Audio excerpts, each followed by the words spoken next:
அஸ்ஸலாமு அலைக்கும் வரஹ்மத்துல்லாஹி வபரகாத்துஹு. அல்ஹம்துலில்லாஹி நஹ்மதுஹு வ நஸ்தஈனுஹு வ நஸ்தக்ஃபிருஹு வ நு'மினு பிஹி வ நதவக்கலு அலைஹி வ நஅஊது பில்லாஹி மின் ஷுரூரி அன்ஃபுஸினா வ மின் ஸய்யிஆத்தி அஅமாலினா மை யஹ்திஹில்லாஹு ஃபலா முதில்ல லஹு வ மை யுضلل ஃபலா ஹாதிய லஹு வ அஷ்ஹது அல்லா இலாஹா இல்லல்லாஹ் வஹ்தஹு லா ஷரீக லஹு வ அஷ்ஹது அன்ன முஹம்மதன் அப்துஹு வ ரசூலுஹு. அல்லாஹும்ம ஸல்லி அலா முஹம்மதின் வ அலா ஆலி முஹம்மதின் கமா ஸல்லைத அலா இப்ராஹீம் வ அலா ஆலி இப்ராஹீம் இன்னக ஹமீதும் மஜீத். அல்லாஹும்ம பாரிக் அலா முஹம்மதின் வ அலா ஆலி முஹம்மதின் கமா பாரக்த அலா இப்ராஹீம் வ அலா ஆலி இப்ராஹீம் இன்னக ஹமீதும் மஜீத். குன்தும் கைர உம்மத்தின் உஹ்ஜத்தின் நாஸ் தாமரூன பில் மாரூஃபி வ தன்ஹவுன அனில் முன்கர் வ து'மினூன பில்லாஹ். லகத் கான லக்கும் ஃபீ ரசூலுல்லாஹி உஸ்வத்துன் ஹஸனா. புகழ் அனைத்தும் ஏக இறைவன் அல்லாஹ் ஒருவனுக்கு. அவனுடைய சாந்தியும் சமாதானமும் உலகத் தூதர் உண்மை தலைவர் மனித குலத்தின் வழிகாட்டி மாமனிதர் நபிகள் நாயகம் ஸல்லல்லாஹு அலைஹி வஸல்லம் அவர்கள் மீது இந்த இஸ்லாமிய மார்க்கம் இப்பூமியில் நிலைநாட்டப்பட வேண்டும் என்பதற்காக பல இன்னல்களை ஏற்று இறுதியிலே தங்களுடைய இன்னொருகளை நீத்த சத்திய சகாபாக்கள் மீது, உலகத்தில் வாழக்கூடிய உண்மை விசுவாசிகள் அனைவரின் மீதும், குறிப்பாக புனிதமிக்க இந்த ரமலானுடைய மாதத்திலே, சிறப்புமிக்க ஜுமாவுடைய நாளிலே இறைவனுடைய கட்டளையை நிறைவேற்ற வேண்டும் என்ற உயர்ந்த எண்ணத்தோடு இங்கே கூடியிருக்கின்ற நம் அனைவரின் மீதும் அந்த ஏக இறைவனுடைய சாந்தியும் சமாதானமும் நின்று நிலவட்டுமாக என்று பிரார்த்தித்தவனாக என்னுடைய இந்த ஜுமா உரையை ஆரம்பம் செய்கின்றேன். கண்ணியம் மிகுந்த அல்லாஹுவின் நல்லடியார்களே, சகோதரர்களே, நாம் ஒரு புனிதமிக்க ரமலான் மாதத்தில் இருக்கிறோம்.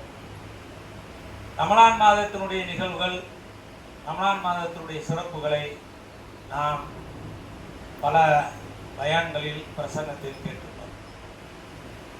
ரமலான் மாதம் தொடங்கியவுடனே மக்கள் எல்லாம் முதலில் ரமலான் மாதம் பிறந்து விட்டதா என்பதை உறுதி செய்வதற்காக பிறைகளை தேடுவார்கள். அன்றிலிருந்து, அந்த நேரத்திலிருந்து ரமலானுடைய சிறப்புகள், ரமலானுடைய நிகழ்வுகள் ஆரம்பமாகிறது. பிறைகளை தேடிய முஸ்லிம்கள் சிலர் உலகத்தில் எந்த இடத்தில் பிறை தென்பட்டாலும் அந்த பிறையை கணக்கில் வைத்து நோன்பு பிடிக்கக்கூடிய மக்களும் இருக்கிறார்கள். தங்களுடைய பகுதியிலே பிறை தெரிந்தவுடன் நோன்பு நோற்று புனிதமிக்க ரமலானுடைய மாதத்தை தொடங்கக்கூடிய மக்களும் இருக்கிறார்கள். நோன்பு ஆரம்பித்தவுடனே அடுத்த நிகழ்வாக இறைவனை நின்று வழிபடக்கூடிய தராகிம் என்று சொல்லக்கூடிய அந்த வணக்க வழிபாடுகள் நடைபெறும். ஜமாத்தோடு சேர்ந்து 20 ரக்காயத் என்று தொழுவக்கூடிய மக்களும் இருக்கிறார்கள். அல்ல 20 அல்ல, நாங்கள் 8 ரக்காயத்தான் தொழுவோம் என்று தொழுவக்கூடிய மக்களும் இருக்கிறார்கள். இரண்டையும் தவிர்த்து இரவு நேரத்திலே எழுந்திருத்து பிந்தைய இரவில இறைவனை வழிபடக்கூடிய மக்களும் இருக்கிறார்கள். அந்த இரவு நேர வழிபாடெல்லாம் முடிந்த பிறகு காலையிலே சூரியன் உதயமாகுவதற்கு முன்னால் நாம் சகர் என்று சொல்லக்கூடிய ரஹ்மத் தரங்கக்கூடிய அபிவிருத்தி தரக்கூடிய சகர் என்னும் உணவை உண்ண வேண்டும் என்பதற்காக பல ஏற்பாடுகளை செய்து வீட்டிலே அமர்ந்து சகர் செய்யக்கூடியவர்கள் இருக்கிறார்கள். நன்மையை கருதி நோன்பாளிகளுக்கு நாம் உணவு கொடுக்க வேண்டும் என்பதற்காக நகரின் பல பகுதிகளிலே சகர் சாப்பாடு என்று சொல்ல ஏற்பாடு செய்து அதை இஸ்லாமியர்களுக்கு வழங்குவார்கள். சகர் முடிந்த உடனே அன்றாடம் 5 நேர தொழுகை பள்ளிக்கு செல்லாத நபர்கள் கூட ரமலான் மாதம் வந்துவிட்டது, ஆகவே நாம் பள்ளிக்கு சென்று ஜமாத்தோடு தொழுக வேண்டும் என்று சுபு தொழுகையில் இருந்து இஷா தொழுகை வரைக்கும் தொடர்ந்து ரமலான் தொழுகையை, அந்த 5 நேர தொழுகை தொழக்கூடியவராக இருப்பார்கள். அதை தாண்டி நோன்பு திறக்கும் நேரத்தில் அந்த நோன்பு திறப்புக்கு தேவையான அனைத்து ஏற்பாடுகளையும் செய்துவிட்டு அந்தந்த பள்ளிவாசல்களே நோன்பாளிகளுக்கு ஏற்பாடு செய்வார்கள். நோன்பாளிகள் வந்து இங்கே அமர்ந்து நோன்பு திறக்க வேண்டும் என்று. சிலர் தங்களுடைய வீடுகளிலே மனைவி மக்களோடு மகிழ்ச்சியாக இருந்து நோன்பை திறப்பார்கள். சில நபர்கள் அதை அரசியல்படுத்த வேண்டும், பிற மக்களுக்கு தெரியப்படுத்த வேண்டும் என்ற நோக்கத்திலே இஃப்தார் விருந்து, இஃப்தார் நிகழ்ச்சி என்று ஒரு நிகழ்ச்சியை ஏற்பாடு செய்து இஃப்தார் கழிந்து போகும். இப்படியே நோம்புடைய காலத்தில் நாம் செய்ய வேண்டிய செயல்கள் எல்லாம் செய்து கொண்டே இருப்பார்கள். ரமலான் மாதத்தினுடைய 27ஆம் கிழமை வரும் பொழுது புனிதமிக்க குர்ஆன் இந்த நாளில்தான் இறங்கப்பட்டது என்று முடிவு செய்து அந்த 27ஆம் கிழமையை சிறப்பாக புத்தாடை அணிந்து மகிழ்ச்சியோடு அந்த இரவு நேரத்தில் நின்று வணங்கக்கூடிய மக்களும் இருக்கிறார்கள். 27 உறுதி செய்யப்பட்டது அல்ல. அல்லாஹ்வுடைய தூதர் அவர்கள் ரமலானுடைய பிந்திய இரவில, பிந்திய 10 ஒற்றைப்படையான இரவிலே லைலத்துல் கத்ர் சொல்லக்கூடிய அந்த இரவை நீங்கள் தேடிக் கொள்ளுங்கள் என்று சொன்னார்கள். ஆகவே நாம் 20ஆம் தேதி நோன்பு திறந்த உடனேயே, அன்று மகரிபு நோன்பு திறந்த உடனே அன்று இரவே பள்ளிக்கு சென்று தனித்து ஈத்திகாப் என்று சொல்லக்கூடிய தனித்திருந்து இறைவனை வணங்கக்கூடிய மக்களும் இருக்கிறார்கள். அந்த ஈத்திகாப்பு முடிந்த உடனேயே பள்ளிவாசலில் தொழுவதற்கு பதிலாக அல்லாஹ்வுடைய தூதர் திடலிலே தொழுதார்கள் என்று அந்த சுன்னத்தை நிறைவேற்ற வேண்டும் என்பதற்காக திடலை ஏற்பாடு செய்து அந்த திடல் இல்லாதவர்கள் திடலை வாடகைக்கு எடுத்து அதுக்கும் வழி இல்லாதவர்கள் சில தெருக்களை திடல்களாக மாற்றி தொழுகக்கூடிய மக்களும் இருக்கிறார்கள். அதையும் தாண்டி ரமலான் நாள் அன்று ஒரு முஸ்லீம் பசியோடு இருக்கக்கூடாது என்பதற்காக ஃபித்ரா என்ற ஒரு தர்மத்தை அல்லாஹ்வுடைய தூதர் வலியுறுத்தி சொல்லியிருக்கிறார்கள். அந்த ஃபித்ரா தர்மம் என்பது நாம் வைக்கக்கூடிய நோன்பு நேரத்திலே நாம் செய்த சிறு சிறு தவறுகளுக்கு பரிகாரமாகவும், நோன்பு அன்று ஒரு முஸ்லீம் இன்னொருடம் கையேந்த கூடாது அப்படின்றதுக்காக இறை தூதரால் காட்டிப்பட்ட அந்த ஃபித்ரா தர்மத்தை தேடி கொண்டு போய் அல்லாஹ்வுடைய தூதர் கொடுங்கள் என்று சொல்லியிருக்கிறார்கள். நம்முடைய மக்கள் சில பேர் தேடி கொண்டு போய் கொடுப்பார்கள், சில நேரத்தில் வரவழைத்தும் கொடுப்பார்கள். கடந்த காலத்திலே அதையெல்லாம் பள்ளிவாசலே வேலை வாங்கக்கூடிய இமாம்களுக்கு சம்பளமாக போனஸாக இருந்தது. அல்லாஹ்வுடைய மாபெரும் கிருபையால் ஏகத்துவ எழுச்சி வந்ததற்கு பிறகு அந்த ஃபித்ரா தர்மம் சரியாக செல்ல வேண்டும் என்ற முனைப்போடு அந்த சுன்னத்தை நிறைவேற்றக்கூடிய மக்களும் இருக்கிறார்கள். இப்படி அதன் பிறகு ரமலானுடைய ஷவால் மாதம் 1ஆம் தேதி மறுபடியும் பிறைகள் தேடப்படும். பிறைகள் தேடி முடித்தவனே பெருநாளை கொண்டாடுவார்கள். முன்பே சொன்னது போல உலக பிறையை ஏற்றுக்கொண்டு பெருநாள் தொழுகையை தொழுது மகிழ்ச்சியோடு கொண்டாடக்கூடியவர்கள் இருக்கிறார்கள். ஊர் பிறையை ஏற்றுக்கொண்டு தொழக்கூடிய மக்களும் இருக்கிறார்கள். ரமலான் மாதம் முடிந்தவுடன் இந்த 30 நாட்களிலே நாம் செய்த நாம் எடுத்த அந்த ட்ரைனிங், அந்த பயிற்சி பாக்கி இருக்கக்கூடிய 330 நாள்களும் நடைமுறைப்படுத்த வேண்டும் என்ற முனைப்போடு செயல்படக்கூடிய மக்களும் இருக்கிறார்கள். நாம் சடங்கு சம்பிரதாயத்தை ரமலான் மாதத்திலே கழித்து விட்டோம், நாம் எப்போதும் போல நம்ம என்ன செய்வோம், நம்முடைய பழைய வாழ்க்கைக்கு திரும்பிட்டு சொல்லக்கூடிய மக்களும் இருக்கிறார்கள். இப்படி ரமலானுடைய மாதத்திலே நடக்கின்ற நாம் செய்யக்கூடிய விஷயங்கள் எல்லாம் இவை. பிறையில் ஆரம்பித்து பிறையில் முடியக்கூடிய இந்த விஷயங்கள் எல்லாம் நாம் எல்லோரும் மனிதர்கள் எல்லாம், நம்முடைய இஸ்லாமியர்கள் எல்லாம், முஸ்லிம்கள் எல்லாம் மிகவும் சாதாரணமாக செய்யக்கூடிய, வழக்கமாக செல்லக்கூடிய செய்தி. ஆனால் என் அன்பான சகோதரர்களே, அந்த ரமலான் மாதத்தில் முக்கியமான ஒரு நிகழ்வு நடந்திருக்கிறது. அதை நம் மக்கள் கடந்த காலத்தில் கூட பிரசங்கமாக பேசினார்கள், மக்களுக்கு எடுத்துரைத்தார்கள். இன்றைக்குள்ள காலகட்டத்தில் அந்த நிகழ்வை அப்படியே தள்ளி போகிற மக்களாகத்தான் இருக்கிறார். ரமலான் மாதத்திலே புனிதமிக்க குர்ஆன் இறக்கப்பட்டது. நோம்பாளிகள் நோம்பு முடிக்க வேண்டும். சொர்க்கத்தினுடைய வாசல்கள் திறக்கப்படுகிறது, நரகத்தினுடைய வாசல்கள் மூடப்படுகிறது. சொர்க்கத்துடைய வாசல் திறக்குது, நரகத்துடைய வாசல் மூடுது என்றால் நீங்க நேரடியாக சொர்க்கத்துக்கு போயிருவீங்க, நரகத்துக்கு போயிருவீங்க. சில அறியாமையான மக்கள் சொல்றாங்க, நீங்க ரமலான் மாதத்துல இறங்கிட்டீங்கன்னா நேர சொர்க்கத்துக்கு போயிருவாங்க, சொர்க்கம் திறந்து இருக்கு. இல்ல, முஸ்லிம்கள் செய்யக்கூடிய வணக்க வழிபாடுகளால் சொர்க்கத்தினுடைய வாசல்கள் திறக்கப்படுது, நரகத்தினுடைய வாசல்கள் மூடப்படுது. சொர்க்கத்திற்கு போகக்கூடிய எல்லா வேலையும் முஸ்லிம்கள் செய்வார்கள், நரகத்திற்கு போகக்கூடிய எந்த வேலையும் செய்ய மாட்டார்கள். அந்த ஹதீஸுக்கு அதுதான் பொருள். இவையெல்லாம் தொடர்ச்சியாக நடக்கக்கூடிய விஷயங்கள். குர்ஆன் இறக்கப்பட்ட நாள், குர்ஆன் இறக்கப்பட்ட மாசம், புனிதமிக்க மாசத்திலே நாம் நோன்பு பிடிக்கிறோம். ஹலாலான நமக்கு அனுமதிக்கப்பட்ட தண்ணியை, சாப்பாடை மனைவிமார்களை கூட தியாகம் பண்ணக்கூடிய அளவுக்கு நம் மக்கள் இருப்பாங்க. ஆனால் இந்த ரமலானுடைய மாதத்தில் தான், இந்த நாளில் தான், ரமலான் 17 தான் அசத்தியத்திற்கும் சத்தியத்திற்கும் எதிரான பத்ரு போர் நடந்தது என்பதை இந்த மக்கள் அப்படியே கடந்து சென்று விடுகிறார்கள். பத்ரு போர் என்பது இஸ்லாமிய வரலாற்றிலே சாதாரண நிகழ்வு அல்ல. என் அன்பான உறவுகளை தெளிவாக தெரிந்து கொள்ள வேண்டும். இவ்வளவு விஷயங்களை கண்ணும் கருத்துமாக பார்க்கக்கூடிய நாம் முஸ்லிம்கள் இந்த பத்ரு போரை மனதிலே நிலைநிறுத்த வேண்டும் என்பதற்காகத்தான் இந்த செய்தியை நாம் இங்கே பதிவிடுகிறோம். பத்ரு போர் என்பது அல்லாஹ்வுடைய தூதர் அவர்கள் மண்ணுக்காகவோ பெண்ணுக்காகவோ பதவிக்காகவோ செய்யப்பட்ட போர் அல்ல. அது சத்தியத்திற்கும் அசத்தியதற்கும் நடந்த போர். லா இலாஹ இல்லல்லாஹ் முஹம்மது ரசூலுல்லாஹ், வணக்கத்திற்கு தகுதியானவன் அல்லாஹ்வை தவிர யாரும் இல்லை, முகமது நபி அல்லாஹ்வுடைய தூதர் என்று முன்மொழிந்த முஸ்லிம்களுக்கும், முஸ்லிம்களை நாங்கள் இந்த பூமியிலே வாழ விட மாட்டோம், அல்லாஹ்வை எங்களுக்கு தெரியும், முகமது நபி ஸல்லல்லாஹு அலைஹி வஸல்லம் அவர்களை இறை தூதராக ஏற்றுக்கொள்ள மாட்டோம் என்ற காஃபிர்களுக்கும் நடந்த போர் அது. அன்பான உறவுகளே, அந்த போர் மட்டும் நடக்கவில்லை என்றால் இந்த உலகத்திலே வாழக்கூடிய இப்ப வாழ்ந்து கொண்டிருக்கிற 300 கோடி முஸ்லிம்களாக இருக்கட்டும், இதற்கு முன்னால் வாழ்ந்த முஸ்லிம்களாக இருக்கட்டும், நம்மளுக்கு பின்னால் வரக்கூடிய முஸ்லிம்களாக யாருமே இருந்திருக்க மாட்டார்கள். அப்படிப்பட்ட ஒரு நிகழ்வு தான் இந்த பத்ரு போர். அல்லாஹ்வுடைய தூதர் அப்படித்தான் இறைவனிடம் பிரார்த்தனை செய்தார்கள்.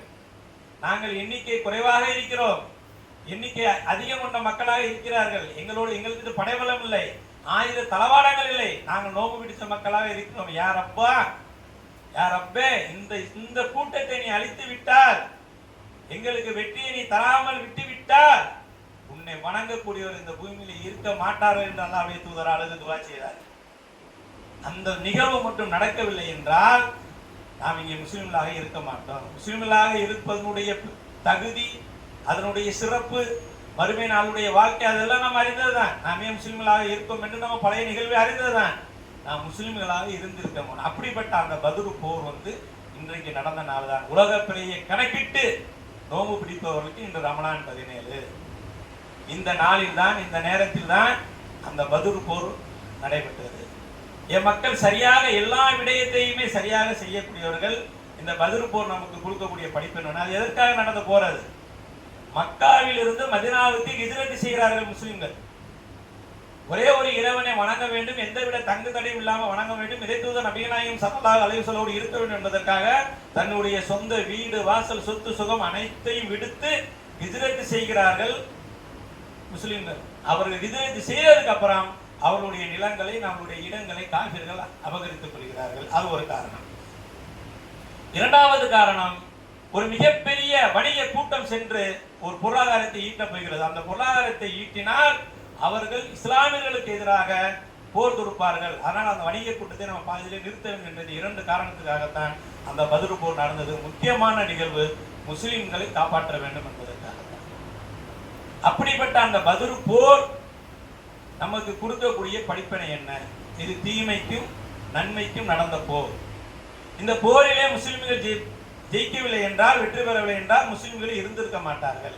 ஆனால் இன்று நம்மளுடைய நிலைமை, நம்மளுடைய எண்ணங்கள் எல்லாம் எப்படி இருக்கிறது என்றால், முஸ்லிம்களுக்கு ஏதாவது ஒரு அநீதி ஏற்பட்டு விட்டால், முஸ்லிம்கள் ஏதாவது பாதிக்கப்பட்டு விட்டால் அதை அடுத்தவர்கள் பார்த்துக் கொள்வார்கள், அவர்கள் சரி செய்து கொள்வார்கள், அவர்கள் நம்மை ஆளுகிறார்கள், ஆகவே அவர்களிடம் அந்த பொறுப்பை சாடி விடுவோம், நாம் எந்த ஒரு கஷ்ட நஷ்டம் இல்லாமல் இருந்து விடுவோம் என்றக்கூடிய நிலைக்கு தான் நம்மளுடைய மனநிலை இருக்கே தவிர அல்லாஹ் காப்பாற்ற வேண்டும். அப்படி இல்லை அன்பான சகோதரர்களே, தெளிவாக தெரிந்து கொள்ளுங்கள். ஒரு முஸ்லீம், ஒரு உண்மையான மூமின் ஒரு தீமையை கண்டால் தான் கரம் கொண்டு தடுப்பான். அந்த கரம் கொண்டு தடுப்பதற்கு அவனால் வலுவுறவில்லை என்றால் தன்னுடைய நாவால் தடுப்பான். தன்னுடைய நாவாலும் தடுப்பதற்கு அவன் புரியவில்லை என்றால் அவன் மனசால் ஒதுங்கி விடுவான். இது ஈமானுடைய கடைசி நிலை என்று அல்லாஹ்வுடைய தூதர் சொல்கிறார். எது ஈமானுடைய கடைசி நிலை? மனசால் ஒதுங்குவது, அது ஈமானுடைய கடைசி நிலை.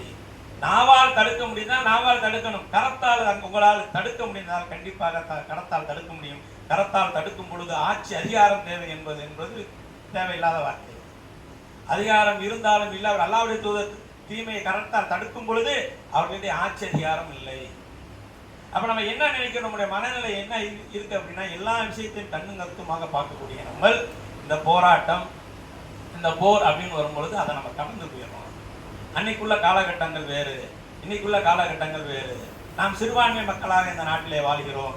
நாம் வெற்றி பெற முடியுமா? இப்படியான சில சைத்தானுடைய தூண்டுதல், சைத்தானுடைய எண்ணங்கள் நம்மளுடைய உள்ளத்திலே ஊடுருவி போக போய் தான் நாம் அந்த பத்ர் போரை மறைக்கிறோம். அந்த பத்ர் போர் கொடுத்த படிப்பினையும் மறைக்கிறோம். நாம் இவருக்கு வாக்களித்தால், இவரை அதிகாரத்திலே உட்கார வைத்தால் இவர் நம்மளை காப்பாற்றுவார் என்ற அந்த ஈமான் நம்மளிடம் முதலில் விடுபட வேண்டும். நமக்கு நாமே தற்காத்துக் கொள்வதற்கு தான் பத்ர் போர் என்பது படிப்பினையாக இருக்கிறது என்பதை மக்கள் சிந்திக்க வேண்டும். இது போரை எல்லையை பிடிப்பதற்காக நடத்தப்பட்ட போர் அல்ல. நம்முடைய உரிமைகள் பறிக்கும் போது நடத்தப்படுற தற்காப்பு போர் என்பதை விளங்க வேண்டும். இது முக்கியமான விடயம் என்னவென்றால், அந்த போர் நடப்பதற்கு முன்னால் நான் சொல்லக்கூடிய இந்த செய்தி என்பது முஸ்லிம் கிரந்தத்திலே பதிவு செய்யப்பட்டிருக்கிறது. ஒரு நபர் ஊடாலே வருகிறார். நன்றாக தெரிந்து கொள்ள நன்மையான சகோதரர்களே, இந்த பத்ர் போரிலே நாம் படிப்பினை பெற வேண்டிய இன்னொரு முக்கியமான விடயம் இதுதான். ஒரு நபர் வருகிறார். இஸ்லாத்தினுடைய முதல் போர். அல்லாஹ்வுடைய தூதருக்கும் முஸ்லிம்களும் முதலாக போர்க்களத்தை சிந்திக்கிறார்கள். அந்த பத்ர் களத்தில் ஏற்கனவே போர் செய்து பழக்கப்பட்ட ஒரு நபர் இடையில வருகிறார். அல்லாஹ்வுடைய தூதரை சொல்றாங்க, நான் இந்த போர்ல பங்கெடுக்கிறேன். போர்ல பங்கெடுத்த சும்மா சாதாரண நிறைய கனிமத்து பொருள் கிடைக்கும். கனிமத்து பொருள் என்பது வாள், கேடயம், ஒட்டகம், குதிரை போன்ற கனிமத்து பொருள் கிடைக்கும். இன்னைக்கு நம்ம ஒரு குதிரை வாங்கினா பண்ணி இன்னைக்கு ஒரு புல்லட்டுடைய ரேட்டை கணக்கு வச்சுக்கோங்க, 3 லட்ச ரூபா 4 லட்ச ரூபா. அந்த மாதிரியான அந்த கனிமத்து பொருள் நம்மளுக்கு கிடைக்கும் அப்படின்றதுக்காக அந்த கனிமத்து பொருளுக்காக ஒரு நபர் என்ன செய்றாரு, குறிப்பிட்டு நான் தங்களோட உதவி செய்கிறேன், உங்களுக்கு உதவி செய்கிறேன், இந்த போர்ட்டு உங்களுக்கு உதவி செய்கிறேன். அல்லாஹ்வுடைய தூதர் சொல்றாங்க, நீ அல்லாஹ்வையும் அல்லாஹ்வுடைய ரசூலையும் இறுதினாலையும் ஏற்றுக்கொள்கிறாயா? நான் ஏற்றுக்கொள்ள மாட்டேன். அப்படி என்றால் உங்களுடைய உதவி எனக்கு தேவையில்லை. சுப்ஹானல்லாஹ். நினைத்து பாருங்க அன்பான உறவுகளே, மற்ற நேரத்தில் அல்ல, ஒரு திருமணத்துக்காக, ஒரு வியாபாரத்துக்காக பிறருடைய முஸ்லீம் அல்லாஹ்வுடைய உதவி அல்லாஹ்வுடைய தூதர் தேவையில்லை என்று சொல்லவில்லை. போர்க்களத்திலே வாழ்வா சால்வா என்று நினைக்கக்கூடிய நேரத்திலே இந்த முஸ்லிம்களை நீ அழித்து விட்டால் உன்னை வணங்கக்கூடிய மக்கள் இனிமே இருக்கவே மாட்டார்கள் என்று பிரார்த்தனை செய்யக்கூடிய அளவுக்கு அவ்வளவு தூரத்துக்கு கம்மியான இருந்தாலும் கூட அந்த எண்ணிக்கையில் கூட முஸ்லீம் அல்லாதவர்களிடம் உதவி கேட்பதை அல்லாஹ்வுடைய தூதர் விரும்பவில்லை. இதுதான் சொல்லக்கூடிய படிப்பினை. நம்ம எப்படி அடுத்தவங்களோட பொறுப்பை சார்ந்தது? இன்னொரு வரலாற்று படிப்பினை இருக்கிறது. உலகத்திலேயே படைகள் தான், ராணுவ தளவாடங்கள் தான் வெற்றி தோல்வியை நிர்மாணிக்கும். இன்னைக்குள்ள காலகட்டமும் அப்படிதான். யார் வல்லரசு என்று சொல்லுவார்களோ, யார் வல்லரசு என்று சொல்லுவாங்க. ஒரு நாட்டில் எண்ணிக்கை அதிகமா இருக்கிறவன வல்லரசு சொல்ல மாட்டான். ஒரு நாட்டில் அதிகமா விலையில்லங்க இருக்கக்கூடிய வல்லரசு சொல்ல மாட்டான். எவன்ட்ட ராணுவ தளவாடங்கள் ஆட்களும் ராணுவ வீரர்கள் அதிகமாக இருக்கிறார்கள் அவனை தான் வல்லரசுன்னு சொல்லுவான். ஆனா அப்படிப்பட்ட வரலாற்றையே மாற்றி எழுதியதும் இந்த பத்ர் போர் தான். சிறிய கூட்டத்தை கொண்டு பெரிய கூட்டத்தை 1/3, அங்க 1000 333 334 அறிவிப்புல வருது. 1/3 தான் மக்கள். சிறிய கூட்டத்தை கொண்டு பெரிய கூட்டத்தை வென்ற வரலாற்றுக்கு சொந்தக்காரர்களும் முஸ்லிம்கள் தான், அல்லாஹ்வுடைய தூதர் தான். பத்ர் போர் முடிந்து விடுகிறது. பத்ர் போர் ஹிஜ்ரி 2ஆம் ஆண்டு நடக்கிறது. அதுக்கு அடுத்த ஆண்டு, இந்த ரமலான் மாதத்தில் நடக்கிறது. அடுத்த ஆண்டு அப்படியே சவால் மாதம், ஹிஜ்ரி 3ஆம் ஆண்டு சவால் மாதம். பத்ர் போரிலே பாதிக்கப்பட்ட காஃபிர்கள் முஸ்லிம் அல்லாஹ்வுடைய இறை தூதரை பழிவாங்க வேண்டும் என்பதற்காக மிகப்பெரிய ஒரு படையை திரட்டி கொண்டு 3000 பேர் கொண்ட ஒரு படையை திரட்டி கொண்டு பத்ர் போரிலே பாதிக்கப்பட்டதற்கு பழிவாங்குவதற்காக வருகிறார்கள். அது குறிப்பாக ஹம்ஸா ரலியல்லாஹு அவரை கொலை செய்ய வேண்டும் என்ற ஒரு கூட்டமே தனியாக வருகிறது. அதற்கு அவரை கொள்வதற்காகவே சில பேரை நியமனம் செய்கிறார்கள். அப்படிப்பட்ட போருக்கு இறை தூதரை தயாராகி கொண்டிருக்கும் பொழுது மதீனாவிலே இருந்த யூதர்களாக இருந்து முஸ்லிம்களாக மாறிய அன்சாரிகள் அவர்கள் ஒரு 600 வீரர்களை ரெக்கமெண்டேஷன் பண்றாங்க. அல்லாஹ்வுடைய தூதரை பரிந்துரைக்கிறாங்க. இவர்கள் எங்களுடைய பழைய கூட்டத்தார், இவர்கள் நன்றாக போர் செய்வார்கள், இவரை நம்ம துணைக்கு வச்சுக்கிட்டா நம்ம என்ன செய்யலாம், நம்ம இந்த போர்ல ஈஸியாக ஜெயிச்சலாம். அல்லாஹ்வுடைய தூதர் சொல்லும் போது பத்ர் போரிலே தனி நபரிடம் சொன்ன அதே வார்த்தை தான் அல்லாஹ்வுடைய தூதர் கேட்கிறாங்க. அவர்கள் களிமா சொல்லி முஸ்லீமாக மாறுவார்களா? மாற மாட்டார்கள். அவர்களுடைய உதவி எனக்கு தேவையில்லை. எல்லாம் தெரிந்துள்ள நண்பு உறவுகளே, பத்ர் போர் என்பது சாதாரண விடயம் இல்லை. பத்ர் போரை பத்தி நம்ம ஒரு கடந்த காலத்தில் 25 வருஷத்துக்கு முன்னாடி எல்லாம் பத்ர் பயான் என்று சொல்லியே ஒரு இடத்துல நடக்கும். இன்னைக்கு அதெல்லாம் இல்லை எங்கேயுமே. அதனால் இன்றைய நாள் அல்லாஹ்வுடைய பேரருளால், இன்றைய ஜும்மா நாள், இந்த பிரசங்கம், இன்றைய பத்ர் போர் நடந்த ரமலான் 17 உலகத்தில் வாழக்கூடிய மக்கள் எல்லாம் பேருக்கு அந்த பத்ர் படிப்பினையாக இருக்கக்கூடிய காலகட்டம் என்பதால் இன்றைக்கு உலக நாடுகளிலே முஸ்லிம்களுக்கும் முஸ்லிம் அல்லாதவர்களுக்கும் மிகப்பெரிய ஒரு போர் நடந்து கொண்டிருக்கிற காரணத்தினால் அல்லாஹ்வுடைய தூதர் அல்லாஹ்வுடைய மிக பெரும் கிருபையால் இந்த இடத்துல நாம் இன்று பத்ரை பற்றி நாம் பேசுகிறோம். பத்ர் நமக்கு கொடுக்கக்கூடிய படிப்பினை அப்படி இதுதான். சிறுபான்மை பெரும்பான்மை என்றால் அது ஈமான் சம்பந்தப்பட்டது. அதுக்கு இது ஒரு உதாரணம் இருக்கு. சிறிய கூட்டத்தை கொண்டு பெரிய கூட்டத்தை வென்றார்கள். ஆட்சி அதிகாரம் தேவையில்லை. ஆட்சி அதிகாரத்தோடு அல்லாஹ்வுடைய தூதர் போர் செய்யவில்லை. முஸ்லீம் அல்லாதவர்களிடம் பொறுப்பை சாட்டி விட்டு நம்மளுடைய உரிமைக்காக நாம் வீட்டிலே முடங்கி கிடப்ப உங்களுக்கு அனுமதி கிடையாது. சொல்ற வாயில் லக்கது காணலுக்கு ரசூலுல்லாஹி உஸ்வத்துன் ஹஸனா எதுக்கு? நோன்பு வைக்கிறதுக்கு மட்டுமா? தாடி வைக்கிறதுக்கு மட்டுமா? தொழுகிறதுக்கு மட்டுமா? எல்லாத்துக்கும் இறை தூதரை ஃபாலோ பண்ணக்கூடிய நம் மக்கள் இந்த விடயத்திலும் நான் இறை தூதரை கரெக்டாக கடைபிடித்தோம் என்றால் நம்மளுடைய வெற்றி, நம்மளை யாரும் வெற்றி கொள்ள முடியாது. நம்மளுடைய வெற்றி அருகாமையில் உள்ளது. இம்மையிலேயும் நாம் வெற்றி அடைந்த மக்களாக வாழலாம், மறுமையிலும் நாம் வெற்றி அடைந்த மக்களாக மாறலாம்.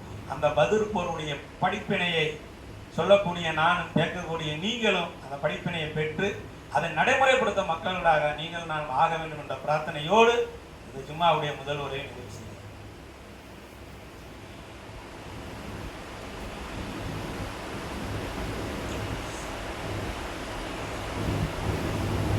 அஸ்ஸலாமு அலைக்கும்.